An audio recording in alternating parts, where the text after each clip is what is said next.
আসসালামু আলাইকুম ভাইয়াপুরা। SSC 25, SSC 26, SSC 27 যদিও লেখা আছে এসএসসি 27, কিন্তু এই জিনিসটা সবার জন্য ইম্পর্টেন্ট।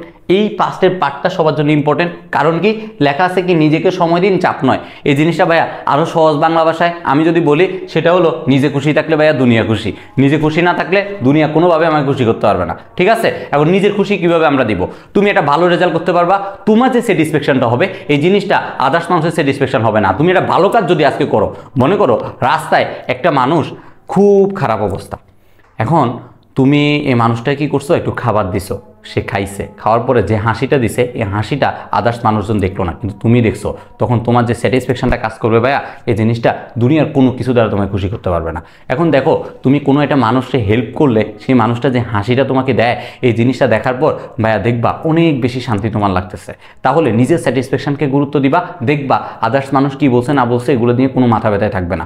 একটা সময় মনে করো অবসর যে বলে না, অলস মস্তিষ্ক শয়তানের কারখানা, আমরা যখন কাজ করি না, আমরা যখন প্রোডাক্টিভ কোনো কিছু করি না, তখন আমাদেরকে দেখবা শয়তান ভর করে, আমরা অনেক জিনিসের চাপ আমাদের উপর পড়তে থাকে। তাহলে যখন তুমি দেখবা তোমার কাজ চলতেছে, প্রবলেম অবশ্যই আসবে, তখন এটা সলভ হবে। রানিংয়ে কাজ করতে থাকতে হবে, তাহলে দেখবা এই ব্যস্ততা থাকলে নিজেকেও সময় দেওয়া হবে।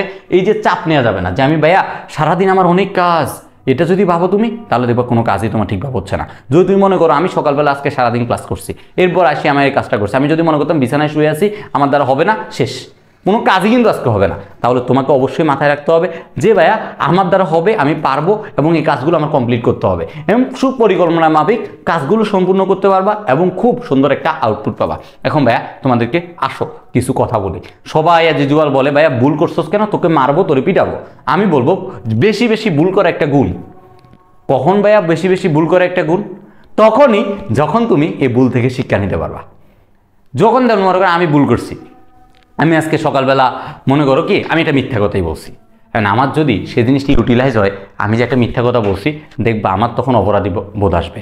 অপরাধী বোধ আসলে আমি পরের দিন আর এই মিথ্যা কথাটা করবো না, আমি একটু সত্য পথে যাব। তাহলে তুমি দেখবা আমরা যারা মনে করো যে নামাজ 5 ওয়াক্ত পড়ার ট্রাই করবো, তাহলে নামাজ যদি আমার 1 ওয়াক্ত মিস যায়, আমি যদি চিন্তা করি উপর আল্লাহ আমাকে দেখতেছে, এই সে যখন এই জিনিসটি ইউটিলাইজ করতে পারবা, তখন দেখবা তোমার নামাজ পড়ার দিকে আগ্রহ চলে আসতেছে। সেম জিনিসটা পড়াশোনার ক্ষেত্রেও ভাইয়া, পড়াশোনার ক্ষেত্রে তুমি যখন বুঝতে পারো তোমার রেজাল্ট করাটা কতটা ইম্পর্টেন্ট, তখন তুমি দেখবা তোমার আদার্স বন্ধুবান্ধব বাইরে ঘুরতেছে, কিন্তু তুমি এই সময়টাতে পড়তেছো। বেশ কিছু স্টুডেন্ট আছে আমরা যাদেরকে মনে করি মজা করি আতেল স্টুডেন্ট বলি বা আদার্স অনেক কিছুই বলি, ভাইয়া তাদের আদার্স সাইডের কি অ্যাক্টিভিটি সেটা কিন্তু আমরা জানি না। তারা দেখবা দিনের একটা বেশ কিছু টাইম তারা এই পড়াশোনাতে ইনভেস্ট করতেছে। কারণ কি ভাইয়া, তাদের এই যে সাময়িক একটা সুখ তারা বিলিয়ে দিচ্ছে, তারা আগামীতে যেন শান্তিতে পড়াশোনা করতে পারে। এরপর আসলে দেখো না, এখান থেকে বললাম ভুল থেকে শিক্ষা গ্রহণ, এটা অলরেডি আমি বলে ফেলছি তোমাদেরকে। থার্ড আসলে কি প্রশ্ন করার সক্ষমতা।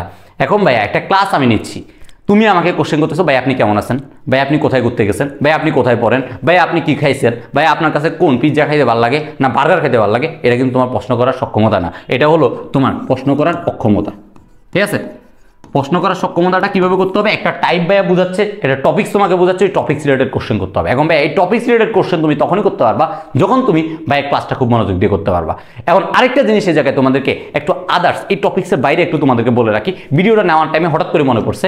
যেমন জিনিসটা কি দেখো, মনে করো একটা ডাক্তারের কাছে তুমি গেছো, কিন্তু ডাক্তারটা তোমার পছন্দ না, কিন্তু ওই ডাক্তার যতই তোমাকে মেডিসিন দেখ না কেন ভাই, এটা যদি আমেরিকা থেকে আনি, অস্ট্রেলিয়া থেকে আনি বা যেখান থেকে আনি না কেন, সিঙ্গাপুর থেকে ডাক্তার তোমাকে দেখাই, ওই ডাক্তার তোমার রোগ জীবনও দূর করতে পারবে না। একটা ভাইয়ের ক্লাস করতেছো, ওই ভাইয়ের প্রতি বিশ্বাস রাখবা। বিশ্বাস যদি তুমি রাখতে পারো, আস্থা যদি তুমি অর্জন করতে পারো, তাহলে দেখবা তোমার এই যে প্রশ্ন করার সক্ষমতা এবং তোমার যে প্রবলেমগুলো আছে সবগুলো ইনশাল্লাহ সলভ হয়ে যাবে। লাস্ট ওয়ান ভাইয়া কি আন্ডারস্ট্যান্ডিং পাওয়ার ইনক্রিজ করতে হবে। কিভাবে? তোমার বোঝার সক্ষমতাটা বাড়াইতে হবে। ভাইয়া এই যে আন্ডারস্ট্যান্ড এই জিনিসটা আমরা যখন বলি যে আমি বুঝতে পারি না, কেন বুঝতে পারি না, কেন বুঝতে পারি না, আমি একটা জিনিস কেন পারি না, এই জিনিসটা তোমাকে আগে বের করতে হবে। এখন তুমি যদি মনে করো ভাইয়া আমি বুঝতে পারি না, এই জন্য ভাইয়া আমি আপনার ক্লাসে পারি না, আপনার ক্লাসে আমি বুঝতেছি না, ভাইয়া এই যে ভাইয়াকে তুমি বলতেছো ভাইয়া আপনি ভালো পড়াইতে পারেন না, কিন্তু ওই ভাইয়ার কাছে কোনো না কোনো স্টুডেন্ট কিন্তু খুব ভালো রেজাল্ট করতেছে, তাহলে তুমি কেন ভাইয়ের কাছে বুঝতেছো না? ওই জিনিসটা বের করবা। ওই ভাইয়ারকে তুমি জিনিসটা বুঝাবা যে ভাইয়া আপনি এভাবে না পড়লে ওই টাইপভাবে আমাকে বুঝাই দেন, আমি এই জিনিসটা বুঝতেছি না। তুমি কিন্তু ভাইয়া দেখবা অনেক সহজ জিনিসও তোমার মাথায় ধরে না, যেটা আমার মাঝে মাঝে হয়। অনেক একটা সহজ ওয়ার্ড আমি উচ্চারণ করতে পারতেছি না, কিন্তু অনেক কঠিন জিনিস আমি কিন্তু সলভ করে ফেলতে পারতেছি। আমি বড় দেখবা কোর্সগুলো আমি শেষ করে ফেলতে পারছি, একটা ইজি কোর্সে আমি যে মারা খাই যাচ্ছি।